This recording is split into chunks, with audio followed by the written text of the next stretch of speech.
प्यारे दोस्तों, आज की स्लॉट टॉक में हम बात करेंगे civil procedure code act 5 of 1908 में साल 2020 की अमेंडमेंट के बारे में।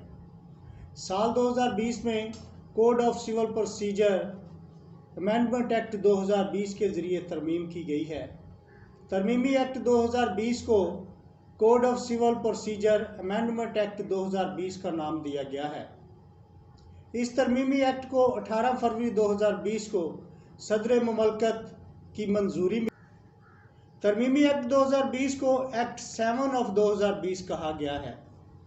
इस एक्ट के ज़रिए the code of civil procedure act 5 of 1908 की मुख्तलिफ दफ़ात में तरमीम की गई है। इसके शार्ट टाइटल में सेक्शन 1 सब सेक्शन 1 में तरमीम करके इसे code of civil procedure amendment act 2020 का नाम दिया गया है और सेक्शन 1 के सब सेक्शन 3 के ज़रिए इसे इस्लामाबाद कैपिटल टेरिटरी तक महदूद कर दिया गया है। प्यारे दोस्तों, 2020 के तरमीमी एक्ट के ज़रिए civil procedure code act 5 of 1908 के सेक्शन 1 के सब सेक्शन 3 के बाद इजाफा कर दिया गया है और सब section 4 class A, B, C और डी के साथ शामिल कर दी गई है। इस तरमीम के ज़रिए झैली क्लास सब सेक्शन 4 के तहत अदालतों को इस काबिल बनाना है ए कि वो मामलात को मुनसिफाना और इंसाफ के साथ निपटाएं, बी कि वो फ्रीकैन के दरमियान तनाज़ात के हल के बारे में अगर मुनासिब समझें तो मुतबादल तरीक़ा की हौसला अफजाई करें, सी ये कि वो अदालतों और कानूनी चाराजोई के अखराजात और वक्त की बचत को यकीनी बनाएं, डी ये कि सिविल प्रोसीजर कोड की इन दफ़ात की अमलदारी को यकीनी बनाएं। प्यारे दोस्तों, तरमीमी एक्ट 7 ऑफ 2020 के ज़रिए सिविल प्रोसीजर कोड 1908 में तीसरी तरमीम इसके सेक्शन 3 में की गई है। सेक्शन 3 को तब्दील करके इस तरह बना दिया गया है, for the purpose of this code the hierarchy and subordination of civil courts shall be same as prescribed in the West Pakistan civil courts ordinance 1962। इस दफ़ा के ज़रिए सिविल कोर्ट्स की दर्जाबंदी और झैली तंजीम को तब्दील नहीं किया गया। It shall be same as it is. Civil procedure code तरमीमी एक्ट 7 ऑफ 2020 के ज़रिए सिविल प्रोसीजर कोड 1908 में चौथी तरमीम सेक्शन 6 की तब्दीली है। सेक्शन 6 को तब्दील करके अदालतों की पेक्यूनरी ज्यूरिसडिक्शन यानी बुनियादी दायरा इख्तियार बाबत मालियत दावा तब्दील कर दी गई है। झैली दफ़ा ए में सिविल जज की अदालत की लिमिट 5 करोड़ कर दी गई है। 5 करोड़ तक मालियत का दावा सिविल जज साहब की अदालत में दायर किया जाएगा और झैली दफ़ा बी के तहत 5 करोड़ से ज़ायद मालियत का दावा डिस्ट्रिक्ट जज साहब की अदालत में दायर होगा, जैसा कि हाई कोर्ट से तजवीज़ किया। सिविल प्रोसीजर कोड तरमीमी एक्ट 7 ऑफ 2020 के ज़रिए सिविल प्रोसीजर कोड 1908 में 5वीं तरमीम सेक्शन 7 में की गई है। इस तरमीम के ज़रिए सिविल प्रोसीजर कोड 1908 की दफ़ा 7 को हज़फ कर दिया गया है। सिविल प्रोसीजर कोड तरमीमी एक्ट 7 ऑफ 2020 के ज़रिए सिविल प्रोसीजर कोड 1908 में छठी तरमीम सेक्शन 26 में की गई है। सेक्शन 26 को तब्दील कर दिया गया है और तब्दीली के बाद सेक्शन 26 कुछ इस तरह बन गया है। सेक्शन 26 सब सेक्शन ए के तहत हर दावा बाज़ाब्ता तौर पर तहरीरी शक्ल में दायर किया जाएगा और सब सेक्शन 2 के तहत दायरगी दावा पर अदालत की ज़िम्मेदारी होगी कि दावा के प्रीमा फशाई होने, इसके काबिल समात होने और काबिल रफ्तार होने